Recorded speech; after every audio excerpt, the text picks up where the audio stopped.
मैं मुख्य आचार्य आर के सोनवानी आप सभी को जय मसीह की। आज की ऑनलाइन रविवारी आराधना परमेश्वर पिता, परमेश्वर पुत्र और पवित्र आत्मा के नाम से प्रारंभ करते हैं। आमीन और आमीन। आइए इस समय हम आरंभ की प्रार्थना में जाएंगे और प्रार्थना में अगुवाई भाई प्रदीप उइके करेंगे। आप सभी को जय मसीह की। मेरा नाम प्रदीप उइके है। प्रभु में आए मुझे 3रा वर्ष होने जा रहा है। आने का कारण यही था, दुखित पीड़ित था, मानसिक तनाव था, डिप्रेशन था, लेकिन यही विश्वासी मंदिर की दुआ प्रार्थना से मैं भला चंगा पाया जाता हूँ और जैसे मैं बचा हूँ वैसे मैं दूसरों को बचाने का प्रयास करता हूँ।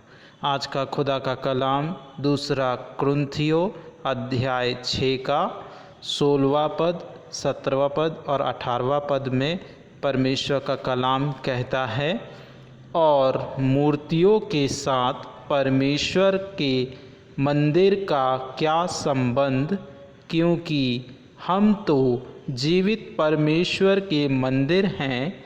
जैसा परमेश्वर ने कहा, मैं उनमें बसूंगा और उनमें चला फिरा करूंगा और मैं उनका परमेश्वर होऊंगा और वे मेरे लोग होंगे। इसीलिए प्रभु कहता है, उनके बीच में से निकलो और अलग रहो और अशुद्ध वस्तुओं को मत छुओ, तो मैं तुम्हें ग्रहण करूँगा और मैं तुम्हारा पिता होऊंगा और तुम मेरे बेटे और बेटियां होंगे। यह सर्वशक्तिमान प्रभु परमेश्वर का वचन है। परमेश्वर के इस जीवित वचन के पढ़े जाने, सुने जाने पर हम सबको आशीष दे। खुदावन यीशु मसीह के नाम में मांगते हैं, आमीन। आइए हम प्रार्थना करते हैं। अपनी दोनों आँखों को बंद करते हैं, सिरों को झुकाते हैं, सारा मन पिता परमेश्वर की ओर लगाते हैं। धन्यवाद धन्यवाद धन्यवाद आकाश और पृथ्वी के कर्ता सृजनहार प्रभु जी, बड़े ही धन्यवाद के साथ में, बड़े ही विश्राम के दिन में प्रभु जी हम एक बार फिर आपकी स्तुति और आराधना करना चाहते हैं। प्यारे पिता, होने देना प्रभु जी कि आप हमारे बीच में उपस्थित होइए, क्योंकि प्रभु जी आपका जीवित कलाम कहता है, जहाँ 2 या 3 मेरे नाम से इकट्ठा होते हैं वहाँ मैं उनके बीच में होता हूँ। तो हे पिता, आपकी उपस्थिति को हम चाहते हैं प्रभु जी। होने देना प्यारे पिता परमेश्वर कि हम आत्मा से, सच्चाई से तेरी स्तुति और आराधना करना चाहते हैं प्रभु जी। होने देना परम पिता परमेश्वर, आप अपनी अगुवाई देना प्यारे पिता। जिस प्रकार प्रभु जी आपने कहा है कि मैं अपनी आत्मा सब मनुष्यों पर उड़ेलूँगा, तो होने देना प्रभु जी कि हम उस आत्मा को ग्रहण कर सकें प्यारे पिता, जो आप हमें देना चाहते हैं मेरे खुदाबा परमेश्वर। होने देना प्रभु जी कोई भी खाली हाथ ना हो प्यारे पिता परमेश्वर। होने देना प्रभु जी कि आज इस विश्राम के दिन में प्यारे पिता, जब प्रभु जी हम तेरी स्तुति आराधना आरंभ करना चाहते हैं, तो होने देना हमारे कंठों को खोल देना प्रभु जी, ताकि प्रभु जी जो भी हम गीत गाएं प्यारे पिता, वो आपको सुगंधित ग्रहण योग्य हो प्यारे पिता।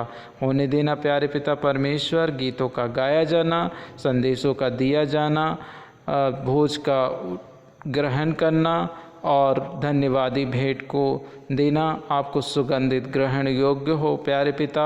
होने देना प्यारे पिता परमेश्वर। हम प्रार्थना करते हैं विश्वासी मंदिर के संचालक, सह संचालक, आचार्य, सह आचार्य के लिए प्यारे पिता, और जो तन मन धन से प्रभु की सेवकाई करते हैं उन पर भी प्यारे पिता तेरे अनुग्रह और तेरी दया को चाहते हैं मेरे खुदाबा परमेश्वर। होने देना प्रभु जी कि आज जो भी वचन की रोटी तोड़ी जाए प्यारे पिता, वो हम सब की जिंदगियों में कार्य करे प्रभु जी। होने देना प्यारे पिता परमेश्वर, जीवन के रजिस्टर में जितने भी नाम नाम दर्ज हैं। नाम बदनाम सब पे प्यारे पिता तेरे अनुग्रह और तेरी दया को चाहते हैं। खुदावन यीशु राजा, होने देना प्यारे पिता कोई भी खाली हाथ ना हो प्यारे पिता, बल्कि तेरी ढेरों आशीषों को बटोरते हुए जाए प्यारे पिता। होने देना प्रभु जी कि जो लोग उपस्थित हैं और जो लोग मार्ग में हैं प्यारे पिता, उनकी भी तू रखवाली करना। जीवन के रजिस्टर में जितने नाम दर्ज हैं और जो नाम दर्ज होने वाले हैं, उन पर भी प्यारे पिता तेरी आशीष और तेरी शिफा को हम चाहते हैं प्यारे पिता। और इससे ज़्यादा क्या मांगे, मांगने से भी ज़्यादा आप देने वाले यहोवा परमेश्वर हैं, क्योंकि आपने कहा है कि अब तक तुमने मेरे नाम से कुछ नहीं मांगा, मांगोगे तो पाओगे, ताकि तुम्हारा आनंद पूरा हो। तो होने देना प्यारे पिता परमेश्वर कि आपकी उपस्थिति में, आपके अनुग्रह में प्यारे पिता हम बहुतायत का जीवन प्राप्त करें प्यारे पिता परमेश्वर। होने देना प्यारे पिता इसी आराधना के आप ही अल्फ़ा आप ही ओमेगा हो प्यारे पिता। और इससे ज़्यादा जो बातें छूट गई हैं उनको भी प्रभु जी तेरे सर्वसम्मति हाथों में सौंपते हुए बड़े ही धन्यवाद के साथ में, इस विश्वास के साथ में प्रभु जी कि हमने जो कुछ भी मांगा प्यारे पिता, उसे प्रभु जी आपने हमें प्रदान किया। धन्यवाद के साथ में इस प्रार्थना को उद्धारकर्ता यीशु नासरी के पवित्र और धन्य मीठे नाम में होकर मांगते हैं। सुन और दयापूर्वक ग्रहण कर। आमीन आमीन आमीन। सबको जय मसीह की। आइए प्रभु की महिमा में हम कुछ गीत को गा लेंगे और पहला गीत गाएंगे, रब की होवे सना हमेशा, रब की होए सन्ना। स्तुति गीत से 12 नंबर। आइए प्रभु की महिमा में एक गीत और गा लेंगे जो स्तुति के गीत में 12 नंबर, रब की होए सन्ना हमेशा, रब की होए सन्ना।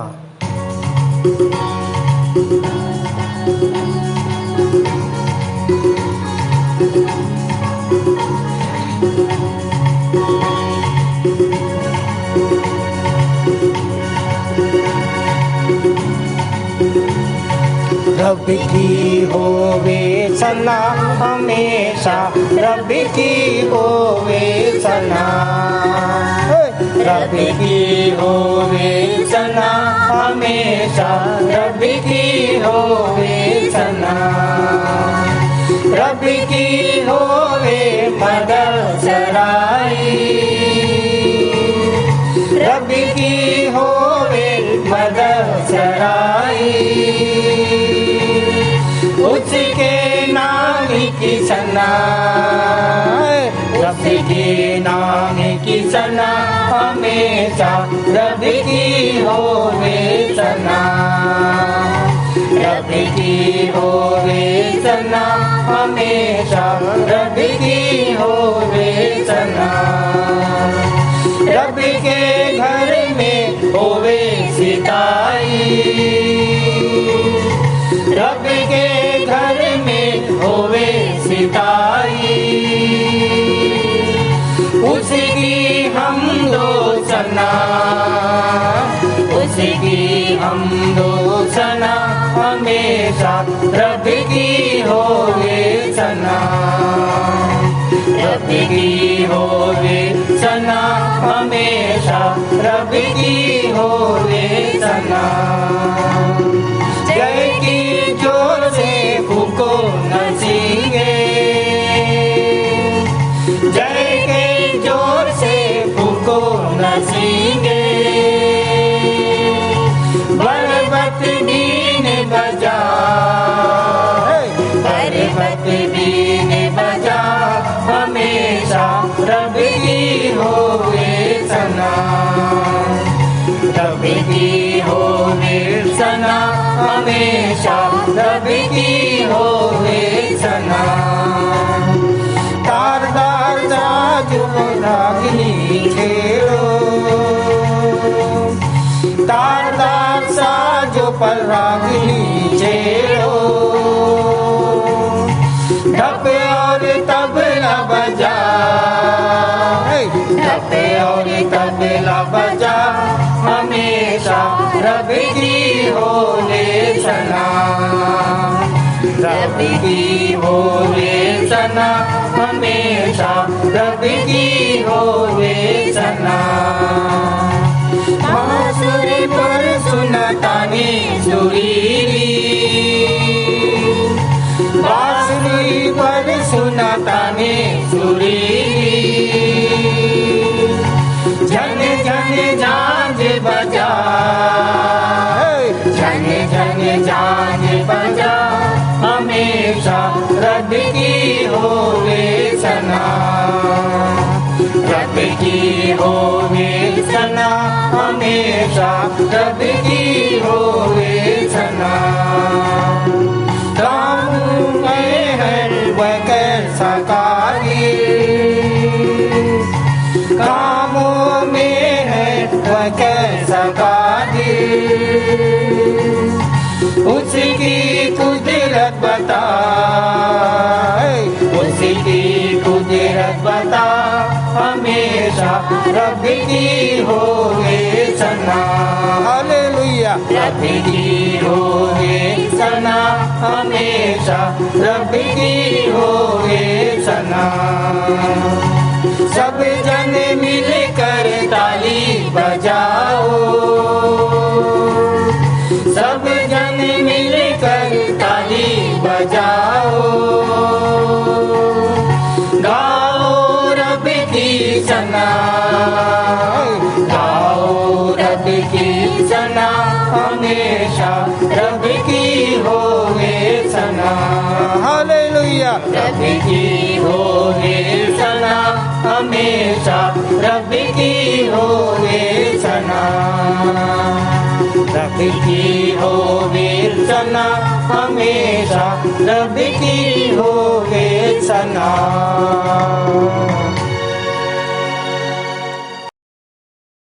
दूसरा गीत गाएंगे स्तुति के गीत से 229 नंबर, पावन है वह प्रभु हमारा, उसकी जय जयकार करो।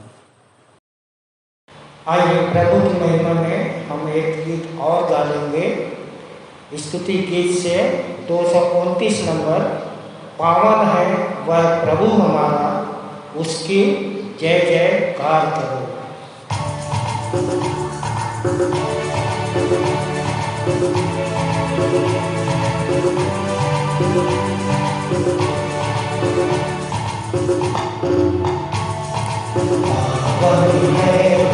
प्रभु हमारा, उसकी जय जयकार करो।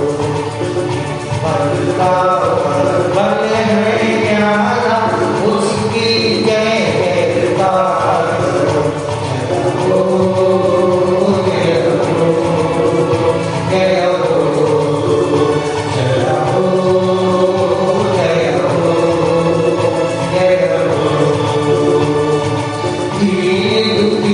Oh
या की स्तुति करो, यहोवा का धन्यवाद करो, क्योंकि वह भला है और उसकी करुणा सदा की है। यहोवा के पराक्रम के कामों का वर्णन कौन कर सकता है, या उसका पूरा गुणगान कौन सुना सकता। क्या ही धन्य है वे जो न्याय पर चलते और हर समय धर्म के काम करते हैं। हे यहोवा, अपनी प्रजा पर की प्रसन्नता के अनुसार मुझे स्मरण कर, मेरे उद्धार के लिए मेरी सुधि ले, कि मैं तेरे चुने हुओं का कल्याण देखूं और तेरी प्रजा के आनंद में आनंदित हो जाऊं और तेरे निज भाग के संग बड़ाई करने पाऊं। आइए अपने परम प्रधान परमेश्वर की आराधना में जाएं। आइए मुख्य आराधना के प्रारंभ में हम एक गीत गा लेंगे। स्तुति के गीत से 98 नंबर, धन्य नाम वह प्यारा नाम उसका जिसने दिया प्राण, गौरव से क्रूस उठाऊंगा कि मुकुट पाऊंगा। आइए हम आराधना के प्रारंभ में प्रभु की महिमा के लिए गीत गा लेंगे, जो स्तुति गीत क्रमांक 98 में पाया जाता है। आइए हम गीतों को गाएं।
आइए उत्तरवादी की रीति से हम पढ़ने के लिए निकाल लेंगे।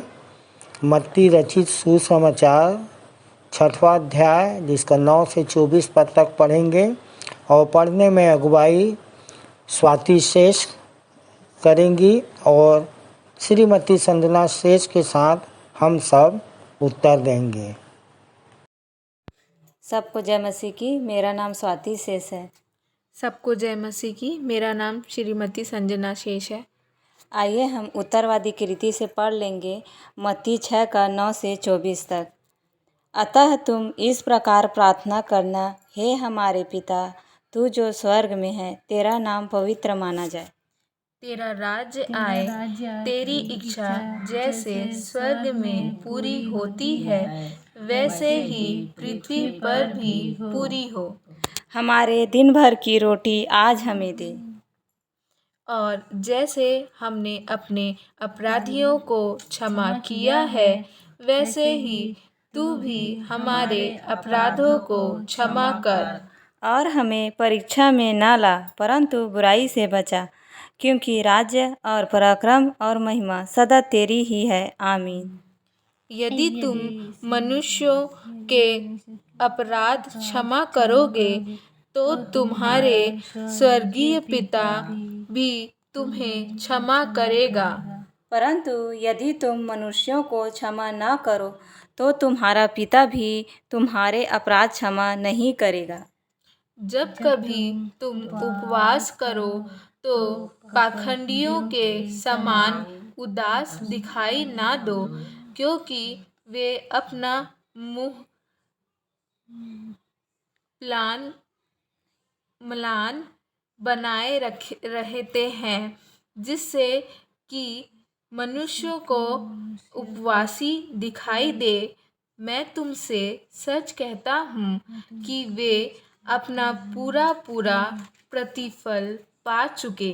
परंतु तू जब उपवास करे तो अपने सिर पर तेल लगा और मुंह धो, जिससे कि तू मनुष्यों को उपवासी दिखाई ना दे, परंतु अपने पिता को जो गुप्त में है, और तेरा पिता जो गुप्त में देखता है तुझे प्रतिफल देगा। अपने लिए पृथ्वी पर धन संचय मत करो, जहाँ कीड़ा और जंग नष्ट करते हैं और जहाँ चोर सेंध लगाकर चोरी करते हैं, परंतु अपने लिए स्वर्ग में धन इकट्ठा करो, जहाँ ना कीड़ा और ना जंग नष्ट करते हैं और ना ही चोर सेंध लगाकर चोरी करते हैं। क्योंकि जहाँ तेरा धन है वहाँ तेरा मन भी लगा रहेगा। देह का दीपक आँख है, इसलिए यदि तेरी आँख निर्मल है तो तेरी समस्त देह प्रकाशमान होगी। परंतु यदि तेरी आँख बुरी हो तो तेरे समस्त देह अंधकार होगी। क्योंकि जो ज्योति तुझ में है, यदि वही अंधकार है, तो यह अंधकार कैसा घोर होगा। अंतिम वचन एक साथ पढ़ लेंगे। कोई भी व्यक्ति दो स्वामियों की सेवा नहीं कर सकता, क्योंकि वह या तो एक से बैर और दूसरे से प्रेम करेगा, या एक से घनिष्ठता रखेगा और दूसरे को तुच्छ जानेगा। तुम परमेश्वर और धन दोनों की सेवा नहीं कर सकते। प्रभु जी इस जीवित वचन को पढ़े सुने जाने पर हम सबको आशीष दे। आमीन। आइए हम विश्वास वचन बोलें। मैं सर्वशक्तिमान पिता पर स्वर्ग और पृथ्वी के सृजनहार परमेश्वर पर विश्वास रखता हूँ। मैं उसके एकलौते पुत्र हमारे प्रभु यीशु मसीह पर, जो पवित्र आत्मा के सामर्थ के द्वारा कुमारी मरियम से जन्मा, जिसने पोंतियुस पिलातुस के राज्य में दुख उठाया, जो क्रूस पर टांगा गया और मारा गया, जो गाड़ा गया और अदृश्य लोक में पहुंचा, और तीसरे दिन मृतकों में से फिर जी उठा, जो स्वर्ग पर चला गया और सर्वशक्तिमान पिता परमेश्वर के दाहिने हाथ विराजमान है, और जीवितों और मृतकों का न्याय करने फिर आने वाला है। विश्वास रखता हूँ मैं पवित्र आत्मा पर, पवित्र सारी कलीसिया पर, संतों की संगति पर, देह के पुनरुत्थान पर, पापों की क्षमा पर और अनंत जीवन पर विश्वास रखता हूँ। आमीन।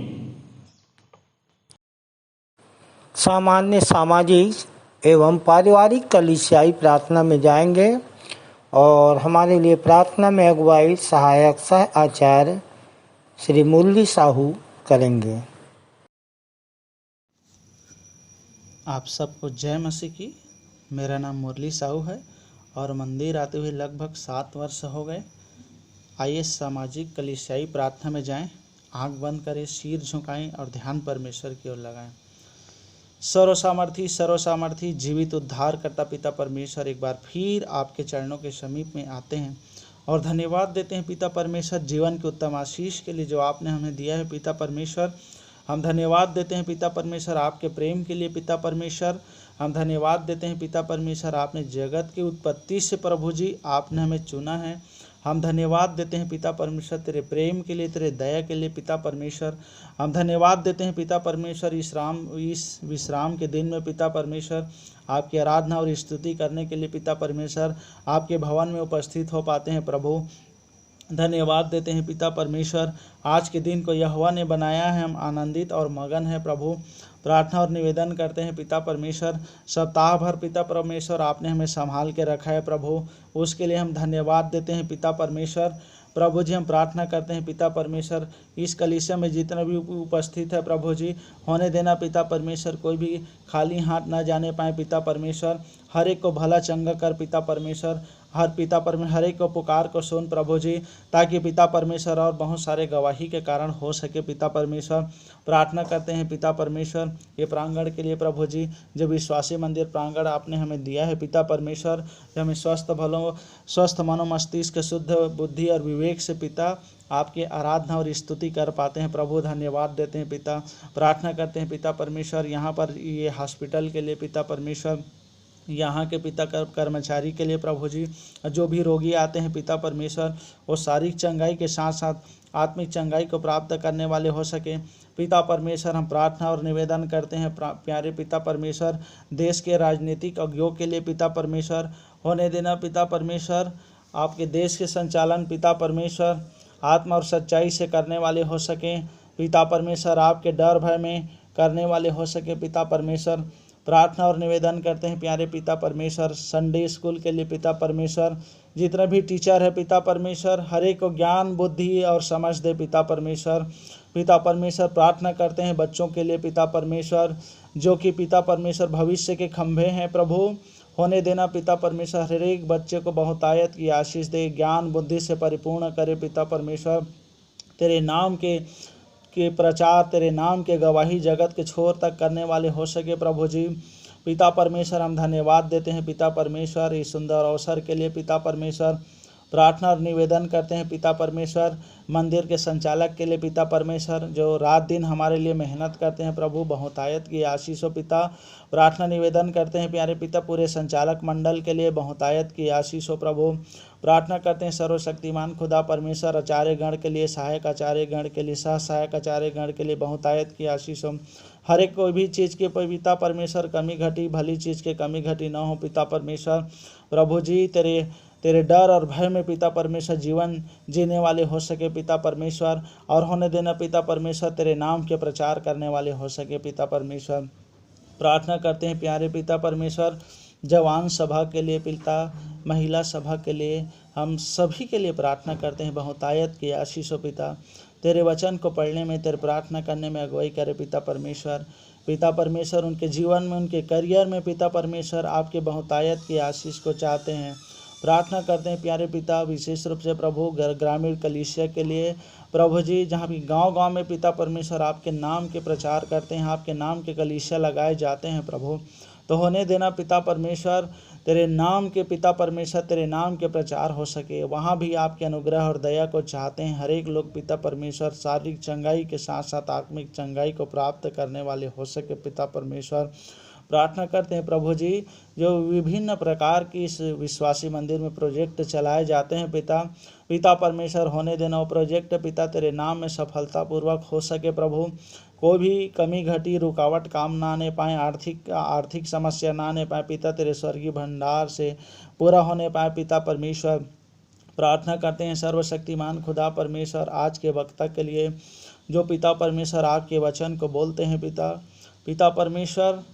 पिता परमेश्वर पवित्र आत्मा उनके जीव को छुए पिता परमेश्वर, अगुवाई करें और पिता परमेश्वर उसमें से होकर, उसके मुंह से होकर, पवित्र आत्मा से होकर वो बोलने वाले हो सके पिता परमेश्वर।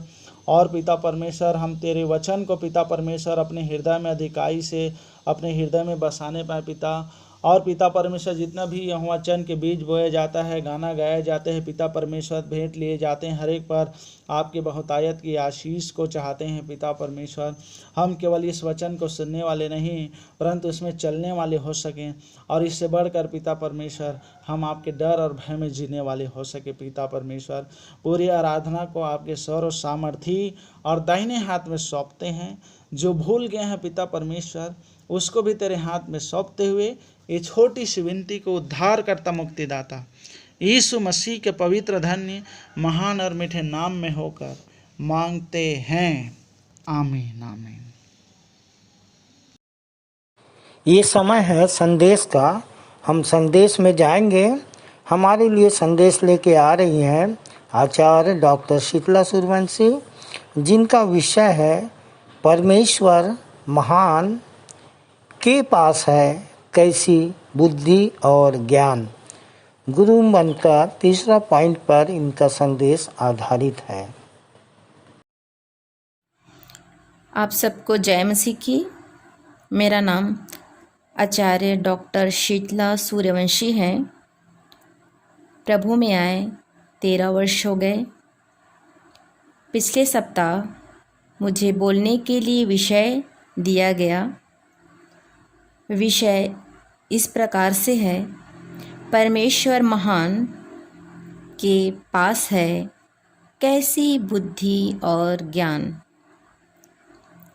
हम किसी को महान उसके नाम से नहीं कहते, पर उनके काम से कहते हैं, और काम ही नाम को ऊंचा उठाता है।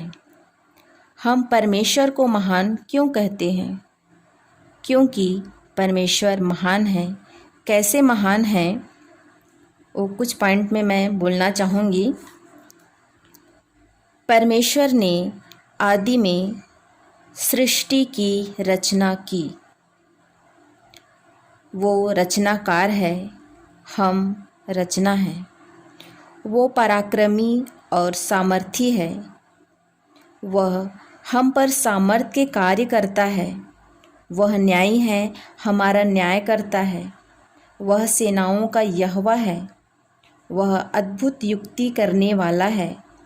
हम युक्ति करते हैं, पर वो अद्भुत युक्ति करता है। उसकी सच्चाई महान है। वो राजाओं का राजा है। वो कभी किसी का पक्षपात नहीं करता। दूसरा शमूएल 7:22 इस प्रकार से कहता है कि तेरे तुल्य और तुझे छोड़ कोई परमेश्वर नहीं। जैसा कि मेरा विषय है, परमेश्वर महान के पास है कैसी बुद्धि और ज्ञान। हम उस महान परमेश्वर की बुद्धि और ज्ञान को देखेंगे कि हमें कैसी बुद्धि और ज्ञान देता है।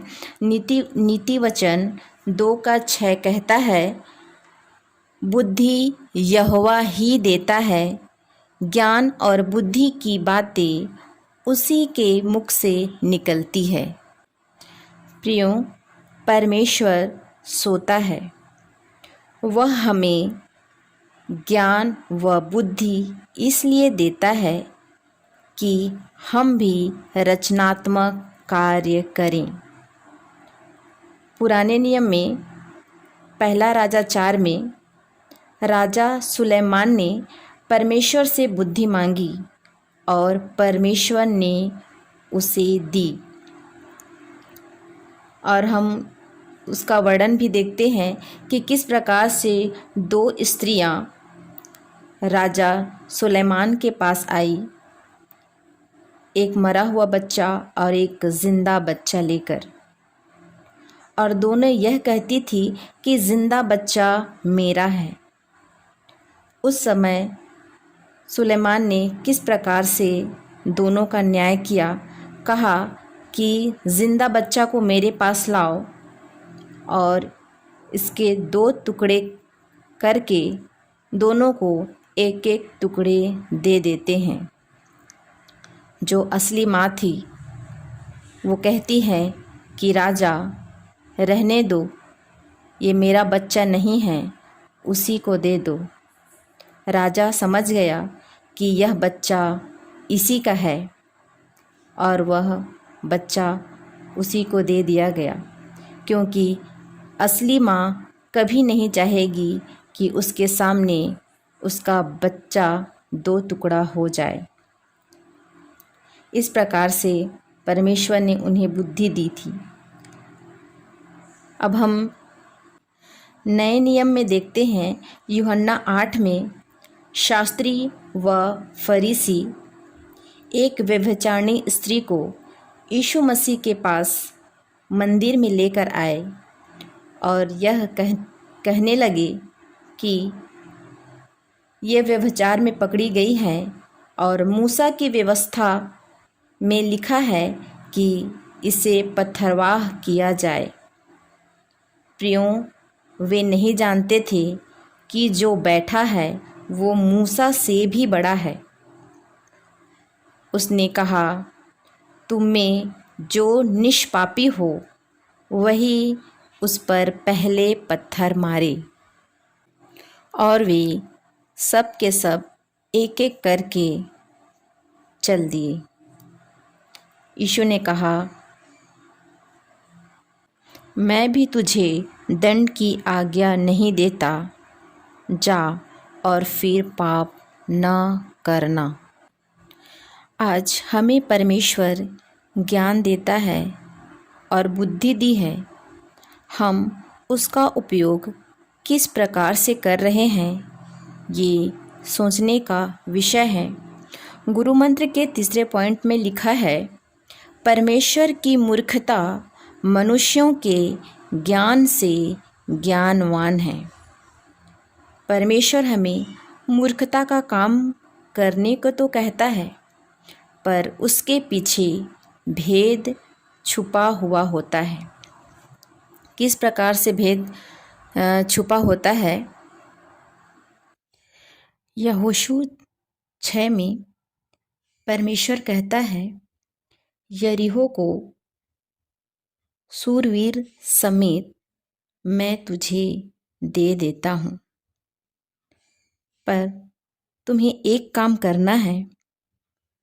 तुम एक काम ये करना कि 7 याजक संदूक के आगे आगे चले, 7 मेढ़े और नरसिंगे लेकर नगर के चारों ओर 7 बार घूमना, नरसिंगे फूंकते रहना और जय जयकार करते रहना, और देखना कि नगर की शहरपनाह नींव से गिर जाएगी। प्रियों, यहोशू ने वही किया जैसा परमेश्वर ने कहा। आज हम क्या करते? आज हमको परमेश्वर कहता तो हम अपनी बुद्धि लगाते। कहीं से हम बड़ी बड़ी जो मशीनें आती हैं, कटरपिलर, ड्रिल मशीन, ये सारी चीज़ें हम लाते और उस दीवार को गिराने का प्रयास करते। पर यहोशू ने केवल और केवल परमेश्वर की आज्ञा का पालन किया और सच में यरीहो की दीवार नींव से गिर गई। उसी प्रकार से अमालेकियों और इज़राइलियों का जब युद्ध हुआ तब मूसा को ये कहा कि जब तक तुम अपना दोनों हाथ उठाए रहोगे अमालेकी तुम पर प्रबल न होंगे। केवल वो हाथ उठाए रहा। हारून और हूर करके जो 2 लोग थे उसके हाथ को उठाए रहे और इज़राइली जीत गए। सच में जो काम हमें मूर्खता का लगता है परमेश्वर उसमें बहुतायत की आशीष देता है। प्रियो, जब हम नए नियम की बात करते हैं ज्ञान बुद्धि और समझ की, तब नए नियम में भी यीशु मसीह को शास्त्री फरीसी और लोग यही कहते थे कि ये नासरत का रहने वाला, इसको बुद्धि कहाँ से मिली, इसको ऐसा ज्ञान कहाँ से आया कि ये लोगों को उपदेश देता है। वैसे ही आज हम देखें तो हमारे जो अगुवे हैं उनको भी कहते हैं कि इनको बुद्धि कहाँ से आई, ये कैसे बड़े बड़े इतने बोर्ड लिख पाए, प्रेम पाप विश्वास उद्धार, ये हमारे संचालक संचालिकागण ये सब किस प्रकार से लिखे, इन्हें बुद्धि कौन दिया। प्रियो, ये परमेश्वर की ही बुद्धि है जो हमें और हम सबको देता है कि किस प्रकार से हमें वो अपने ज्ञान में बढ़ाता है। आप सबके सामने कुछ लाइनें अर्ज है। ये यीशु नासरी इतनी बुद्धि इसके पास कहाँ से आई, इतनी बुद्धि इसके पास कहाँ से आई, क्या यह वही नहीं यहूदा योसेस और शमौन का भाई, जिसका काम है बढ़ाई। प्रियो, परमेश्वर की आज्ञा से जब हम कर लेते हैं मूर्खता का काम, परमेश्वर की आज्ञा से जब हम कर लेते हैं मूर्खता का काम, तो उसका यह होता है अंजाम कि हम भी होंगे परमेश्वर के दाहिने हाथ विराजमान। परमेश्वर अपने इस छोटे से वचन के कहे जाने पर हम सबको आशीष दे। आमीन।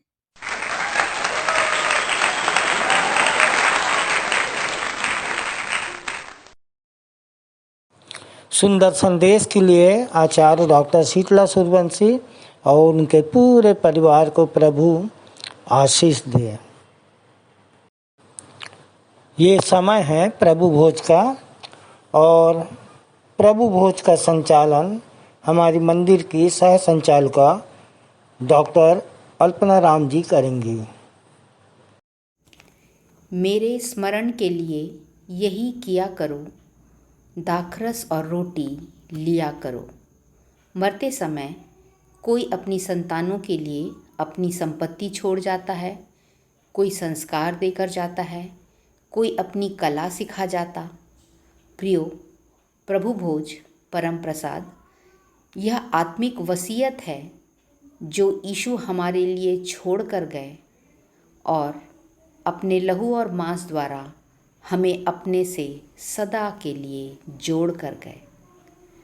आज ईसाइयों में बाइबिल के सिद्धांत डॉक्ट्रिन्स भिन्न भिन्न हैं, पर सब डिनोमिनेशंस के लिए एक ही चिन्ह है, वो है प्रभु भोज, जिसके द्वारा यीशु हम में रहता है और यीशु का लहू आज हमारे अंदर बहता है।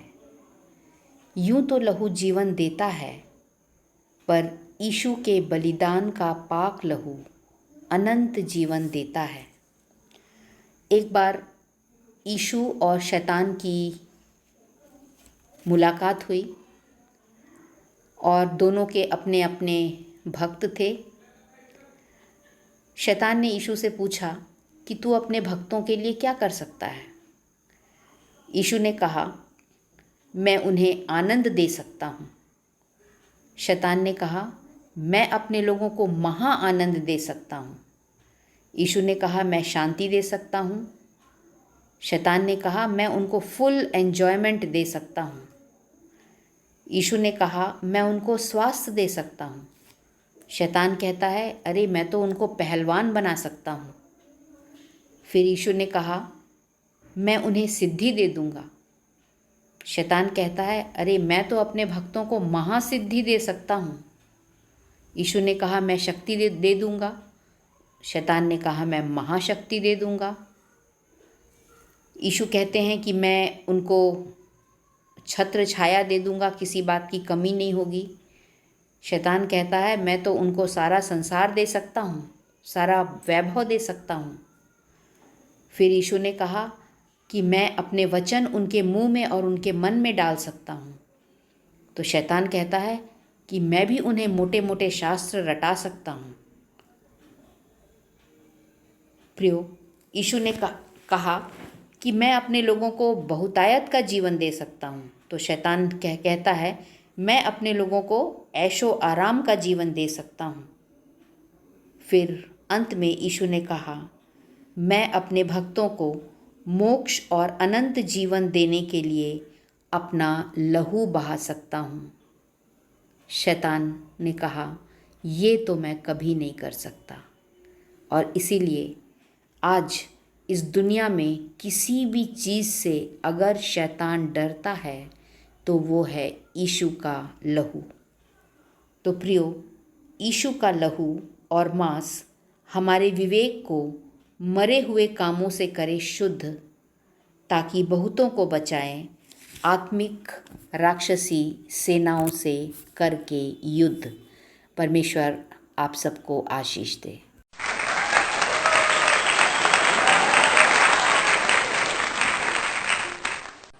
प्रभु भोज पर सुंदर संदेश के लिए हम अपने सह संचालिका डॉक्टर अर्पणा राम दीदी का बहुत बहुत धन्यवाद करते हैं। प्रभु उन पर, उनके पूरे परिवार पर अपनी आशीष बनाए रखे। ये समय है भेंट का।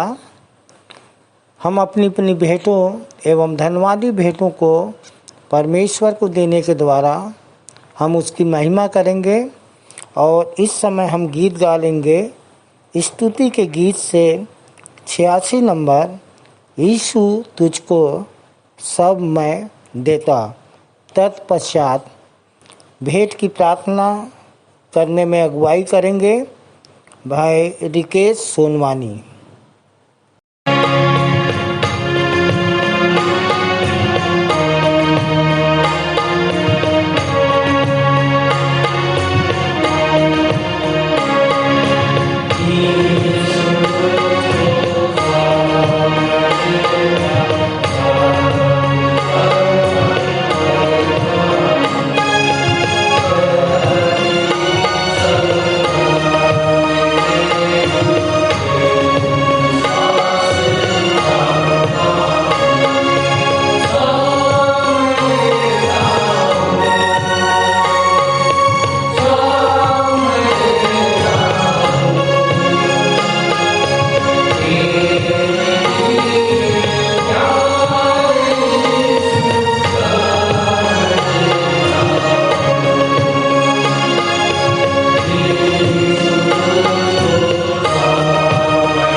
सबको जय मसीह की। मेरा नाम रितेश कुमार सोनवानी है। मंदिर आते 10 वर्ष हो गए हैं। आइए बेटियों की प्रार्थना में जाएंगे। सर को झुकाएं, हाथों को जोड़े, परमेश्वर की ओर मन लगाएं। महान सामर्थी वाले पिता परमेश्वर, एक बार फिर से आपके सर्व सामर्थी चरणों के नज़दीक में आते पिता। धन्यवाद करते पिता, आपने हमें संभाले रखा पिता। हर शैतानक फंदों से, दुखनाव से, हर बुरी संगति से बचा कर रखा पिता। इसके लिए आपको हृदय से धन्यवाद करते पिता। प्रार्थना करते पिता, आपने हमें आशीषों से माला माल किया पिता परमेश्वर, हमारे कामकाज के द्वारा पिता। उन्हीं कामकाज के पिता कुछ अंश पिता आपके भेंट स्वरूप लाए पिता होने दे पिता। ये आपको ग्रहण योग्य होने वाले हो सके पिता, आपके बढ़ती के राज में खर्च होने वाले हो सके पिता परमेश्वर। प्रार्थना करते पिता, जिन जिन हाथों ने आपके समझ भेंट चढ़ाई पिता होने दे पिता, उनके आय के खत्तों पर, उनके घरों के भंडारों पर आपकी आशीष को चाहते पिता। उसके काम धंधों पर भी आपकी आशीष को चाहते हैं पिता, कि वो और अभी अच्छे से चढ़ाने वाले हो सके पिता परमेश्वर। प्रार्थना करते पिता, जिन जिन लोगों ने धन्यवादी भेंट चढ़ाई पिता होने दे पिता, कि वो और भी खुले मन से चढ़ाने वाले हो सके पिता और हमेशा खुश रहने वाले हो सके पिता परमेश्वर। प्रार्थना करते पिता उन लोगों के लिए पिता जो अपने खेत खलिहान से अपने कुछ वस्तुएं लाएँ पिता होने दे पिता। जो अनाज लाएँ पिता, चावल लाएँ पिता, सब्जी भाजी लाएँ पिता, सबों को आपके आशीष हाथों में सौंपते पिता। उनके खेत, उनके घरों के भंडार हमेशा भरे रहे पिता, उसके खेत हरे भरे रहे पिता, कोई भी शैतानी शक्ति कार्य न कर सके पिता। उनके घरों के भंडार हमेशा भरे रहे पिता। उनके पूरे परिवार को आपके आशीषी हाथों में सौंपते पिता। हमेशा वो आपके संगति में बने रहने वाले हो सके पिता परमेश्वर।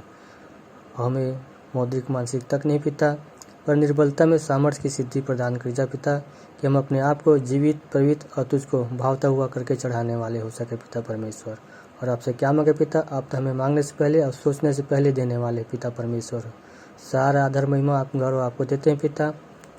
आगे की आराधना को आपके सर्व समाधि हाथों में सौंपते हुए छोटी विनती उद्धारकर्ता मसीह यीशु के धन्य, मीठे और अति पवित्र नाम से मांग लेते हैं, आमीन।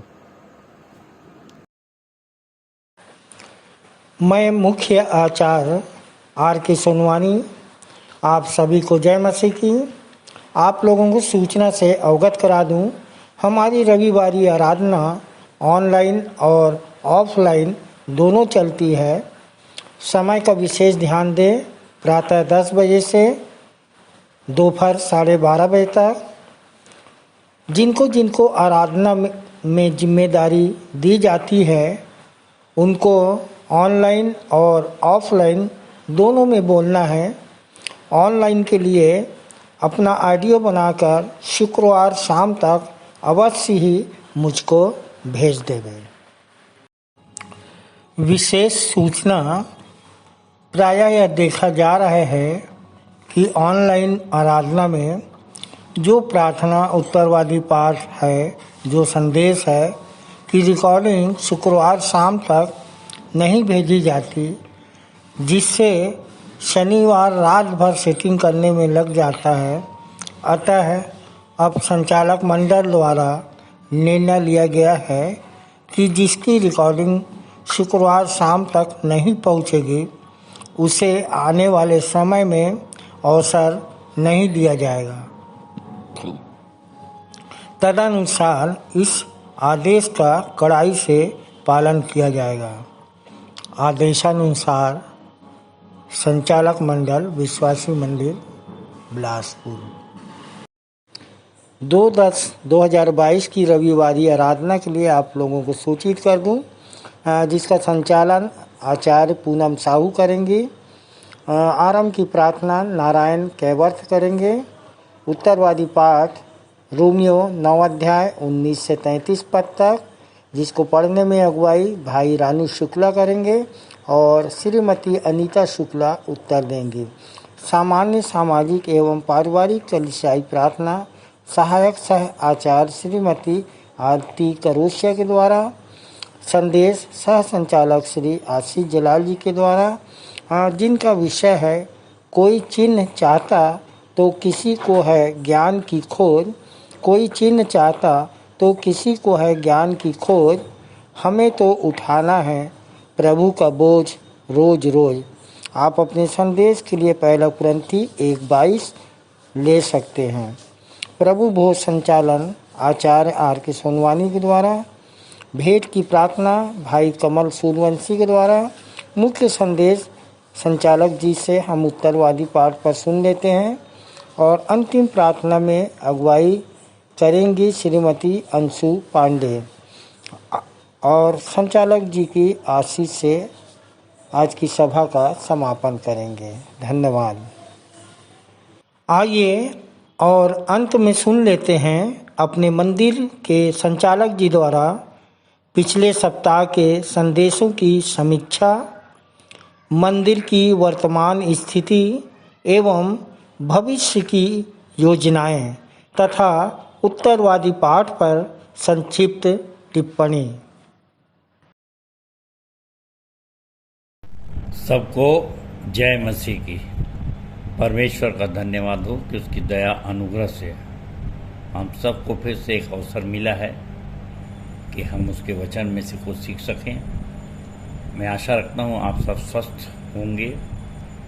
प्रियो, हम चर्चा करते हैं पिछले सप्ताह की कुछ बातों के लिए, जबकि हमारे आचार्य श्री संतोष सोनवानी जी ने खूब अच्छा संदेश रखा और उनका विषय था चारों तरफ अंत के दिन का है शोर।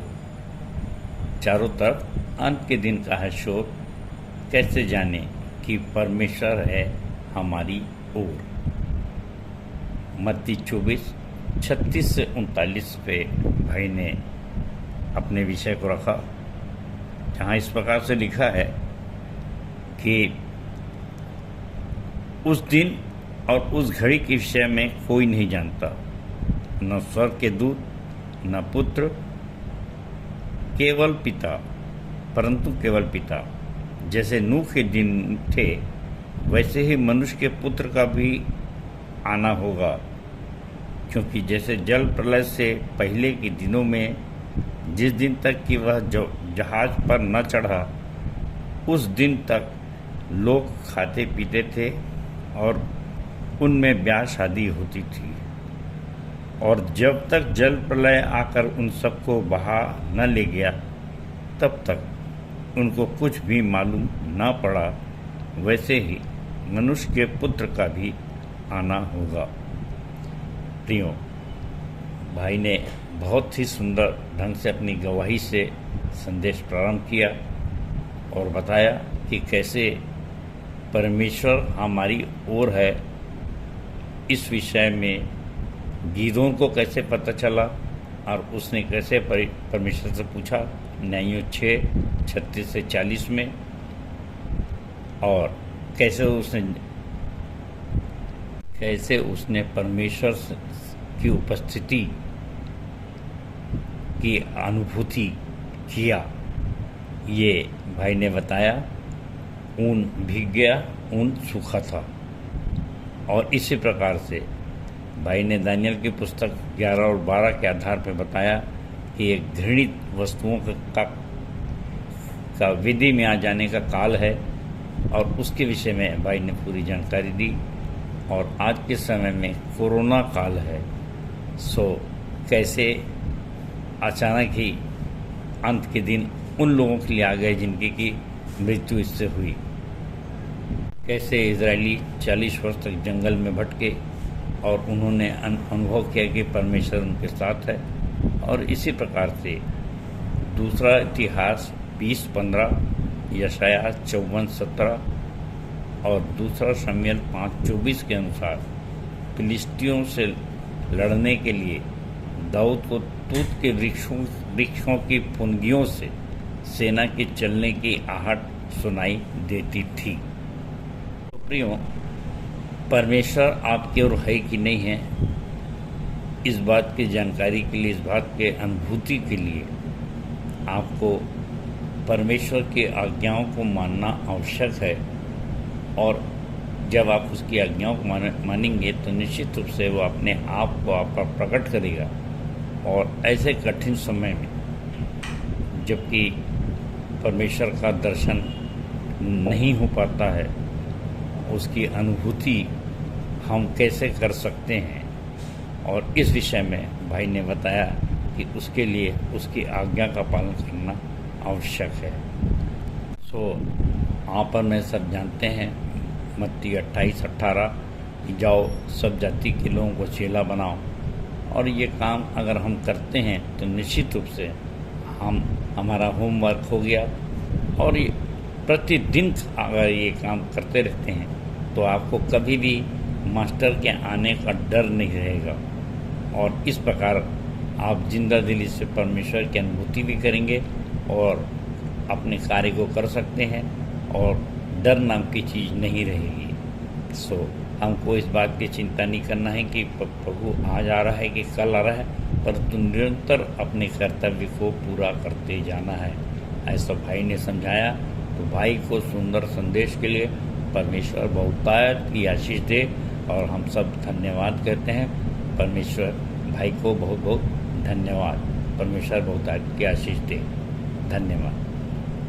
इसके पश्चात दूसरा संदेश हमारी बहन सह संचालिका श्रीमती अर्चना दास के द्वारा दिया गया और बहन ने बताया मत्ती 9:20 में कैसे लहू बहने वाली स्त्री ने यीशु के वस्त्र को छूकर चंगाई पाया था।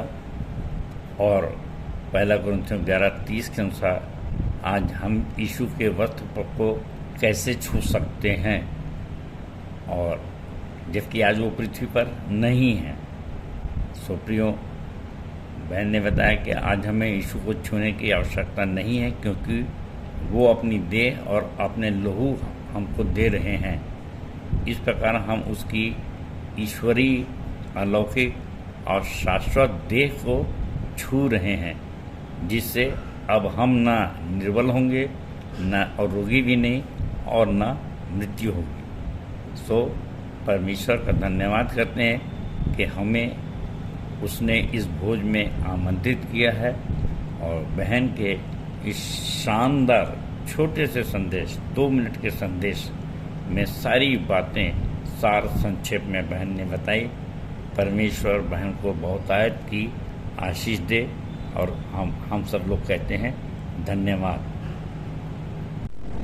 प्रियो, इसके पश्चात मेरा संदेश था जो कि लूका 11:14 से 32 पर था। और यहाँ पर एक सार संक्षेप ये है कि यीशु मसीह ने गूंगी आत्मा को निकाल दिया। और मैंने कहा कि एक माता पिता जिनके बच्चा बचपन से नहीं बोल रहा है, यदि वो बोलने लग जाए तो कितने आनंद की बात होती है, परमेश्वर के धन्यवाद की बात होती है। और इस बात का प्रमाण होता है कि वो परमेश्वर का दास है जिसने चंगाई दिया है। परंतु आज भी और उस समय भी यही एक समस्या थी कि परमेश्वर के दास को डोमिनेट करने के लिए, नीचा दिखाने के लिए जितने शास्त्रीय परिचित थे वे अक्सर ये कहते थे कि नहीं, ये शैतानी शक्ति से, दुष्टात्मा की शक्ति से, बालजबूल की शक्ति से इसने उसे चंगा किया है। तो प्रियो, यीशु ने जो तर्क दिया वो आपके सामने है और समझाने के लिए मैंने उसको सरल किया है। ये एक चोर और पुलिस कि अगर पुलिस चोरी करने लग जाए और चोर उनको पकड़ के लाए तो आप किसको वफादार कहेंगे? सो एक बड़ी सरल सी बात है। तो यहाँ पर यीशु मसीह वही कह रहे हैं कि यदि चोर ही पकड़ने लग जाए और चोरी करना बंद करके चोरी करने वाले को पकड़ने लग जाए तो चाहे वर्दी कुछ भी हो, लेकिन चोर वफादार और कहलाएगा और उसे सज़ा नहीं मिलेगी। और पुलिस जो वर्दी में है और वो यदि ऐसा करता है तो समझ लीजिए उसको कितना बड़ा दंड मिलेगा। सो प्रियो, यहाँ पर यीशु मसीह हम सबको सतर्क कर रहे हैं। ऐसा तो नहीं कि हम यीशु मसीह के लोग कहलाते हैं, धर्मी लोग कहलाते हैं और अपने प्रचारकों को, अपने गुरुओं को डोमिनेट करने के लिए उन पर इल्ज़ाम लगाते हैं। और अगर हम ऐसा कर रहे हैं तो निश्चित रूप से एक न्याय के लिए, जब उसने कहा आखिरी 32वें पद में कि नीनवे के लोग न्याय के दिन इस समय के लोगों के साथ खड़े होकर उन्हें दोषी ठहराएंगे, क्योंकि उन्होंने यूनुस का प्रचार सुनकर मन फिराया और देखो यहाँ वह है जो यूनुस से भी बड़ा है। तो प्रियो, आज सबसे पहले हमको अपना न्याय करना है और यह कि हम अपने आप को जांचें, परखें और देखें कि हमें मसीह का मन है कि नहीं। और ये है कि हम अपने शरीरों को जीवित, पवित्र और परमेश्वर को भावता हुआ बलिदान करके चढ़ाए हैं कि नहीं। ये अपने आप को प्रेम से मतलब है, रोमियो 12:1-2। और अगर आज भी हम ऐसा नहीं किए हैं तो हम नहीं पहचान पाएंगे कि सही प्रचारक कौन है, सही वक्ता क्या है, सही संदेश क्या है परमेश्वर का, और कौन प्रभु का सच्चा दास है, सच्चा सेवक है। क्योंकि आज के समय में मुझको याद आता है 2 Corinthians 11:14 और 15, जहाँ इस प्रकार से लिखाया है कि और यह कुछ अचंभे की बात नहीं, क्योंकि शैतान आप भी ज्योतिर्मय स्वरदूत का रूप धारण करता है। सो यदि उसके सेवक भी धर्म के सेवक का स्वरूप धारण करें तो कुछ बड़ी बात नहीं, परंतु उनका अंत उनके कार्यों के अनुसार होगा। सो प्रियो, हम लोगों को भी इस न्याय के दिन के लिए अपने आप को तैयार करना है कि हम भी परमेश्वर के सामने खड़े होंगे और जो काम आप कर रहे हैं सुनिश्चित करिए कि वो परमेश्वर की ओर से है कि नहीं।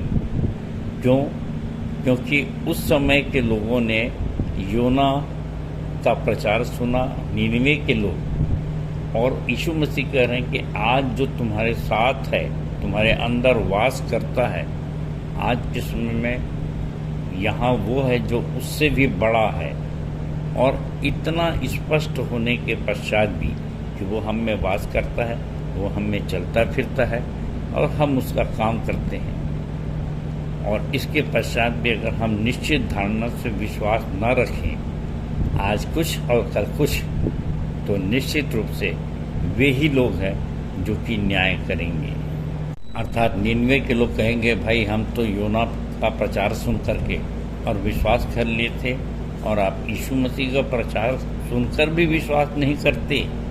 इसलिए प्रियो, मुझको याद आता है लूका 2:52 कि हमको परमेश्वर और मनुष्य दोनों के अनुग्रह में बढ़ते जाना है, जैसे लिखाया है लूका 2:52। और यीशु बुद्धि और डील दौल में और परमेश्वर और मनुष्यों के अनुग्रह में बढ़ता चला गया। यानी मनुष्य भी हम पर विश्वास करें और परमेश्वर की आशीष भी हमको मिले। और इसलिए मैं आमोस का एक वचन याद करता हूँ, आमोस 5:24, जहाँ लिखाया है, परंतु न्याय को नदी की नाई और धर्म को महानद की नाई बहने दो। सो हमारी धार्मिकता कैसी है, हम कैसे न्याय कर रहे हैं, और यदि हम ऐसा न्याय कर रहे हैं तो मेरे प्रियो, एक अंतिम जो पुरस्कार हमारे लिए है 1 Corinthians 6:3 का, जो मैंने बताया था कि क्या तुम नहीं जानते कि तुम स्वर्गदूतों का न्याय करोगे। तो प्रियो, बड़ा आनंद आता है मुझको बताते हुए कि उस समय लूका 11:29-30 के अनुसार यीशु मसीह ने कहा, इस युग के बुरे लोग चिन्ह ढूंढते हैं, परंतु योना के अलावा तीसरा कोई चिन्ह को नहीं दिखाया जाएगा। योना नबी का जानते हैं, अपन 3 रात वो मछली के पेट में रखा, परंतु मैं परमेश्वर का धन्यवाद करता हूँ कि जब आज संदेश देता हूँ तो मैं कह सकता हूँ कि प्रभु तूने मुझको भी छोटा सा चिन्ह दिखाया कि 4 दिन तक अपोलो के पेट में रखा, अपोलो हॉस्पिटल के पेट में। सो प्रियो, हमारे सामने परमेश्वर अपने चिन्ह दिखाता है, अपनी उपस्थिति दिखाता है, और इसके तरफ हम समझ सकते हैं कि हम जानते हैं कि परमेश्वर हमारी ओर है तो कोई भी हमारा विरोधी नहीं हो सकता। तो परमेश्वर अपने वचन के कहे जाने पर आशीष दे, आपको भी हिम्मत दे कि आप भी कोई अच्छा चीज़ दिखा सकें। अब आते हैं आज के उत्तरवादी पाठ पर जो कि पाया जाता है मत्ती 6:9 से 24 पर। सो आज का उत्तरवादी पाठ मत्ती 6:9 से 24। प्रियो, यीशु मसीह छोटी छोटी बातों को अपने चेलों को सिखाते थे, बताते थे, चलते फिरते, उठते, लेटते। और ऐसा इसलिए कि व्यवस्था विवरण 6 और उसके 6वां और 7वां पद में आपके सामने पढ़ रहा हूँ, ऐसा लिखाया है। और ये आज्ञाएं जो मैं आज तुझको सुनाता हूँ वे तेरे मन में बनी रहें और तू इन्हें अपने बच्चों को समझाकर सिखाया करना और घर में बैठे मार्ग पर चलते लेटते उठते इसकी चर्चा किया करना और इन्हें अपने हाथ की चिन्हानी करके बांधना और ये तेरी आंखों के बीच टीके का काम दें। सो यीशु मसीह भी छोटी छोटी बातों को समझाते थे। भेंट देना तो कैसे देना, और उपवास करना तो कैसे करना और कैसे नहीं करना। और विशेषकर जो संसार में चलता था, अन्य जाति भी जो करते रहते हैं, उसमें और हम में क्या फ़र्क है। और ऐसे बहुत ढेर सारे वचन हमारे सामने आते हैं कि यदि तुम्हारी धार्मिकता शास्त्रीय फरीसियों से बढ़कर ना हो तो स्वर्ग के राज्य में प्रवेश नहीं कर पाओगे। ऐसे कई वचन हैं और इसलिए छोटी छोटी बातों को समझाते थे। और आज के समय में, आज जिस पद में हम 3 बातों पर विचार कर रहे हैं, 3 बातें यहाँ पे लिखी हैं। पहला है प्रार्थना, और दूसरा है उपवास, और तीसरा है धन। और सबसे पहले प्रभु यीशु मसीह ने कहा कि तुम्हारी प्रार्थना कैसी होना चाहिए, 9 से 13 पद के बीच। और अपन जानते हैं यहाँ प्रभु की प्रार्थना है, जो हम अक्सर कहते हैं कि हे हमारे पिता तू जो स्वर्ग में है, और आगे। और इसका सबसे महत्वपूर्ण जो भाग है वो है, जैसे हमने अपने अपराधियों को क्षमा किया वैसे तू भी हमारे अपराधों को क्षमा कर। तो प्रियो, यीशु मसीह ने तो अपने शत्रुओं को भी क्षमा किया, और अपन जानते हैं हे पिता इन्हें क्षमा कर क्योंकि यह नहीं जानते कि क्या करते हैं, ऐसी वाणी यीशु मसीह ने कहा। और आज के समय में हमारे लिए अपने आप के लिए, अपने आप को निर्दोष साबित करने के लिए, या परमेश्वर से अपने अपराधों की क्षमा प्राप्त करने के लिए यह आवश्यक है कि हम भी अपने अपराधियों को क्षमा करें।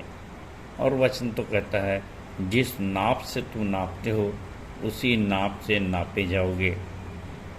और तू अपने शब्दों से दोषी और निर्दोष ठहरेगा। मतलब जो कुछ आप कर रहे हैं उसका चिट्ठा, सफ़ेद चिट्ठा आपके सामने रख दिया जाएगा। और अपन तो आज जानते हैं कि जब न्याय हो रहा है तो बहुत से अपराधी लोग बच करके भागना चाहते हैं और अपने अपराध से इनकार करते हैं। तब उनके सामने सीसी कैमरा रख दिया जाता है और उनके ही शब्द सामने रखते हैं, जिससे कि वे फिर मुकर नहीं पाते। तो संसार में बहुत चलता है, दो चित्तापन है जिससे परमेश्वर को घृणा है। कुछ कहते हैं और फिर बदल जाते हैं, नहीं मैंने ऐसा कभी कहा ही नहीं, नेवर, मैं ऐसा कह ही नहीं सकता। तो प्रियो, अभी एक वचन पढ़े आमोस का, जिसमें आमोस 5:24, जिसमें न्याय को नदी की नाई और धर्म को महानद के नाई बहने दो। सो सबसे पहले हम अपने लिए न्याय स्वयं कर रहे हैं। अपने लिए स्वयं हमको क्या सज़ा मिलना है हम ही वहाँ पे निर्धारित कर दिए जाएंगे। हम ही से पूछेंगे, क्यों भाई अब आप ही बताइए कि आपने स्वयं क्षमा नहीं किया तो कैसे आप क्षमा की आशा रखते हैं? प्रियो, सांसारिक रूप से मैं जब इसको व्यवहारिक मसीही बनाने का कार्य कर रहा हूँ और सामाजिक या सैद्धांतिक या इंटेलेक्चुअल बहुत बाइबिल जानने वाला और ये सब नहीं, और आप जानते हैं कि भाई विश्वासी 4 प्रकार के होते हैं, पर मैं उसको विस्तार से यहाँ पर नहीं कहूँगा, परंतु इतना ही कहूँगा कि न्याय को हमको स्वयं हम ही से करवा लेगा परमेश्वर, और वो करवा रहा है। और यहाँ पर सब व्यवहार में अनुभव की बात है कि अगर मैंने अपने साथ सही न्याय किया है, जो धार्मिकता मुझ में पाई जाती है वो महानद के नहीं बहेगी, और उसकी अनुभूति भी आप कर रहे हैं और मैं भी कर रहा हूँ।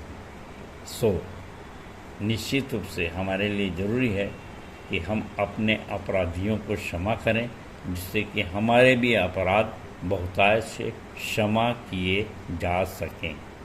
इसके पश्चात दूसरी बात जो यीशु मसीह ने सिखाया वह है उपवास के बारे में। और आप सब जानते हैं कि हमारे देश में रोज़ा और अभी नवरात्रि के समय में बहुत से लोग उपवास रखेंगे, और ये अन्य धर्मों में और भी चलते होंगे, पर यहाँ पर भी उपवास के संबंध में यीशु मसीह क्या कह रहे हैं?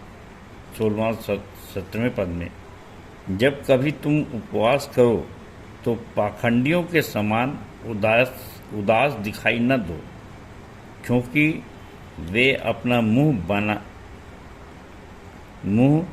बनाए रहते हैं ताकि लोग उन्हें उपवासी जाने। मैं तुमसे सच कहता हूँ कि वे अपना प्रतिफल पा चुके। सो प्रियो, इस विषय पर हम लोग ने पहले भी बहुत प्रयास किया है, और आपकी बहुत विस्तार से अध्ययन के लिए हमने हमन गाना गाबोन के टीप क्रमांक 26 और पृष्ठ 43 में इसका विस्तार से लिखा है, और जिसमें कि इसका अर्थ बताया गया है। उपवास का मतलब व्रत, रोज़ा, फास्ट, और इसका अर्थ है दैनिक उपयोग की आवश्यक वस्तुओं का संकल्प के साथ परित्याग करने की साधना को उपवास कहते हैं। और इसके संबंध में यशाया 58:6-7 में भी पुराने नियम में लिखाया हुआ है कि दासों को छुड़ाना, अपनी रोटी भूखों को खिलाना, अनाथों को घर लाना, नंगों को वस्त्र पहनाना, ऐसे उपवास से परमेश्वर आनंदित होता है। परंतु नए नियम के अनुसार जिसके साथ यीशु है उसे दैनिक उपयोग की आवश्यक वस्तुओं के परित्याग की आवश्यकता नहीं है। मत्ती 9, 15, 16 और 17। प्रियो, इसका सिर्फ एक पद 15 पद पढ़ रहा हूँ। यीशु ने उनसे कहा, क्या बाराती जब तक दूल्हा उनके साथ है शोक कर सकते हैं? पर वे दिन आएंगे कि दूल्हा उनसे अलग किया जाएगा, उस समय वे उपवास करेंगे।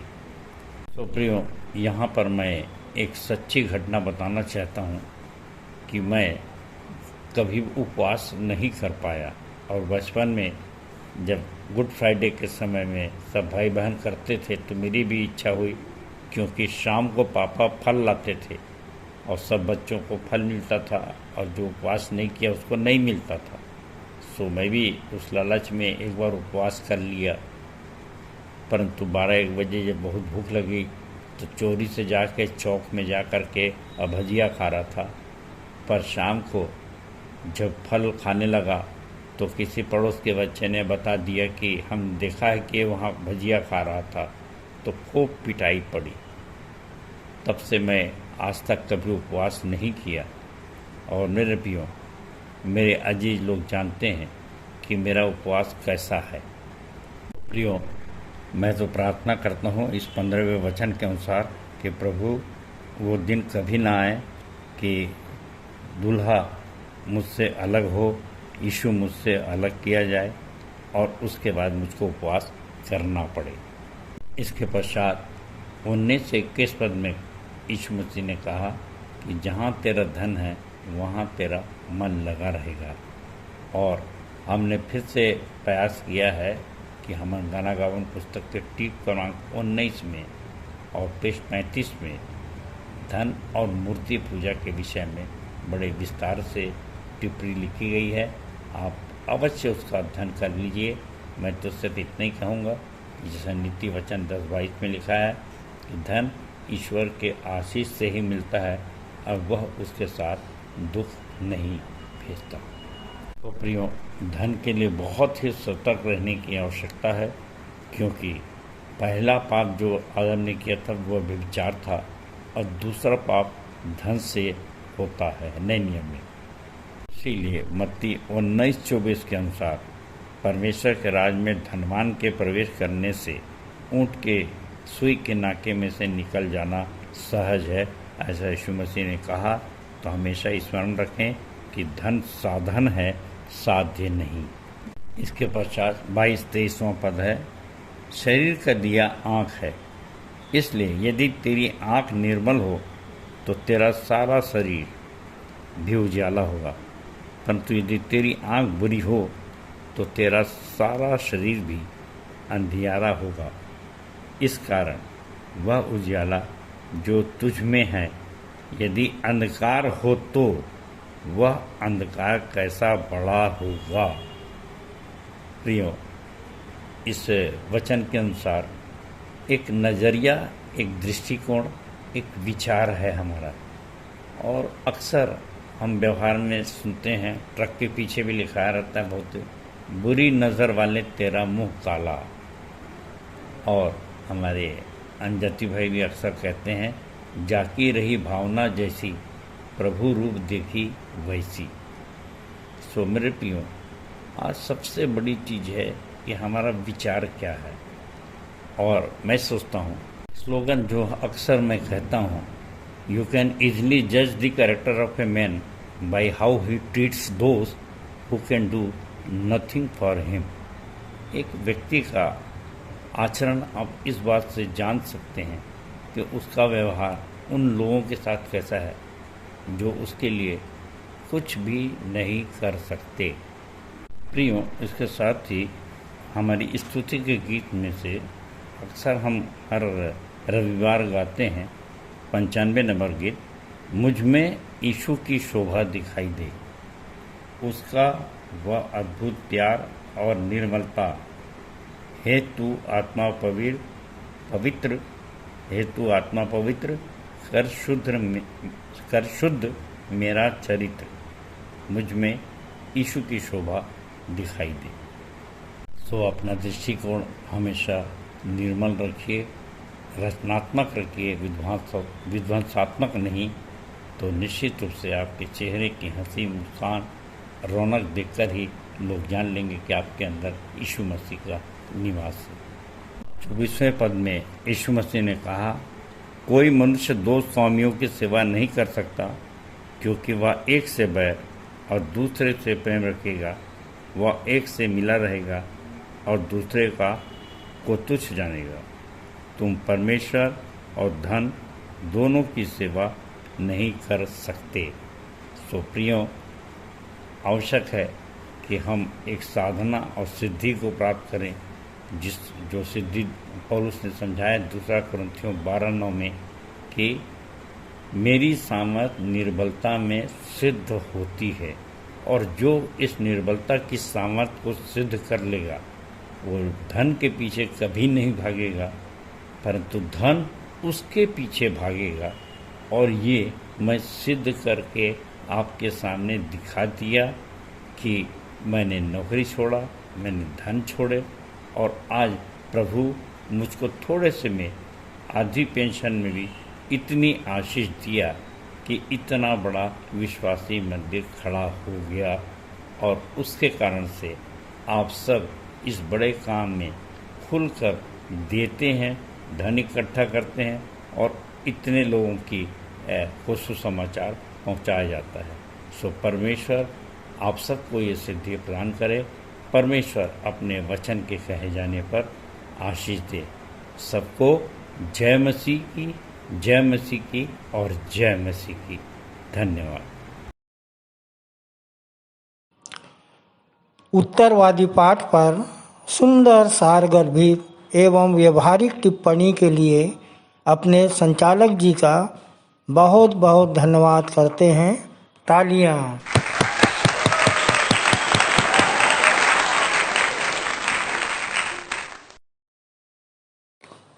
हम अपनी आराधना के अंतिम भाग में हैं। अंतिम गीत गाएंगे। हमन गाना गाबो से 98 नंबर, सबसे प्यारा सबसे मीठा तेरा नाम यीशु। अंतिम प्रार्थना में अगुवाई करेंगे हमारे आचार्य राजकुमार निषाद, और प्रभु की प्रार्थना और हम अपने सह संचालक श्री आशीष जलाल जी की आशीष से सभा का समापन करेंगे।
और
सबको जय मसीह की। मेरा नाम सहायक सहआचार्य राजकुमार निषाद है। प्रभु में आए मुझे 10 वर्ष हो गए। आइए हम प्रार्थना करें, अपनी आंखों को बंद करें, ध्यान परमेश्वर की ओर लगाए। महान समर्थी अनुग्रहकारी पिता परमेश्वर, एक बार फिर से आपके तेरे चरणों को नज़दीक आते हैं। बड़े धन्यवाद करते हैं प्रभु जी, धन्यवाद करते हैं पूरे संचालक मंडल के लिए जो प्रभु जी हमें प्रार्थना करने के लिए यहाँ उपस्थित किया। प्यारे पिता परमेश्वर, हम आपका धन्यवाद करते हैं प्रभु जी, धन्यवाद करते हैं पिता परमेश्वर आपकी आराधना के लिए जिसमें हम आपकी दया से उपस्थित हो सके हैं। पिता, प्रार्थना निवेदन करते हैं, हमारी प्रार्थना गीत संगीत, संदेश, भेंट गवाहियाँ और नए नए विश्वासियों से परिचित आदि आपको भाया होगा प्रभु जी। पिता परमेश्वर, कृपा करके इसे सुखदायक सुगंध के रूप में ग्रहण करे प्रभु। और प्रार्थना करते हैं पिता परमेश्वर, आने वाले सप्ताह के लिए आशीषित करें कि जो भी यहाँ संदेश सुने गए वह आपकी मसीह की समानता में बदलते जाएं, कि लोग हमें यीशु की शोभा व मसीह की सुगंध पाकर मन फिराए और पिता परमेश्वर आपके नाम का प्रचार प्रसार हो सके। और प्रभु जी, यहाँ पर उपस्थित हर एक जन को जो तेरी स्तुति, आराधना, प्रार्थना, वचन सुनते हैं, प्रत्येक पर तेरी आशीष को चाहते हैं और पिता परमेश्वर तेरे दया, तेरे अनुग्रह को चाहते हैं। एक बार फिर से नए विश्वासी को लिए, उपस्थित जन को लिए आपके नाम बनाम हाथों में सौंपते हैं पिता। और हर एक के लिए प्रार्थना करते हैं, हर एक को ज्ञान बुद्धि समझ का आत्मा दे कि जो भी इनकी आवश्यकताएं हैं उसे पूरा करना और तेरे महिमा के लिए प्रभु उन्हें खड़ा करना प्रभु जी। पिता परमेश्वर, सारी बातों के लिए हम आपका धन्यवाद करते हैं।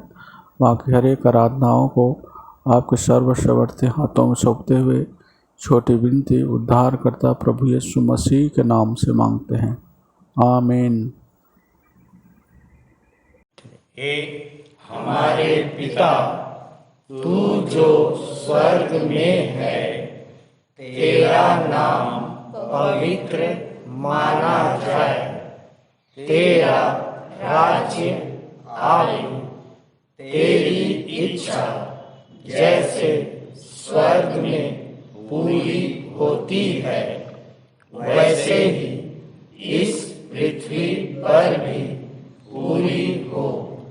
हमारे दिन भर की रोटी आज हमें दे, और जैसे हमने अपने अपराधियों को क्षमा किया है वैसे ही तू भी हमारे अपराधों को क्षमा कर, और हमें परीक्षा में ना डाल परंतु बुराई से बचा, क्योंकि राज्य, पराक्रम और महिमा सदा तेरे ही है, आमीन।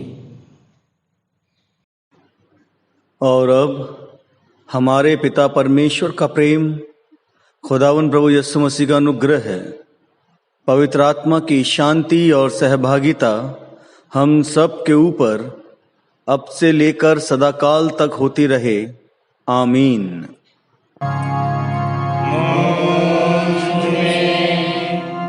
यीशु की शोभा दिखाई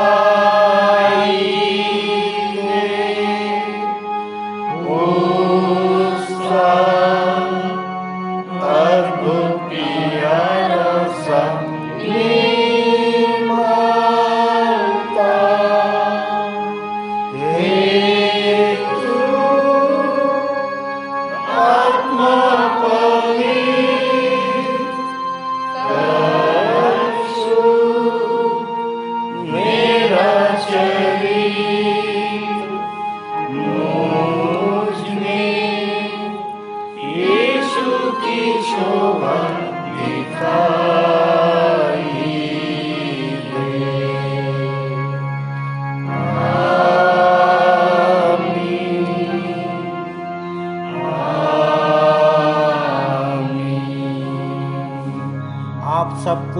जय मसीह की।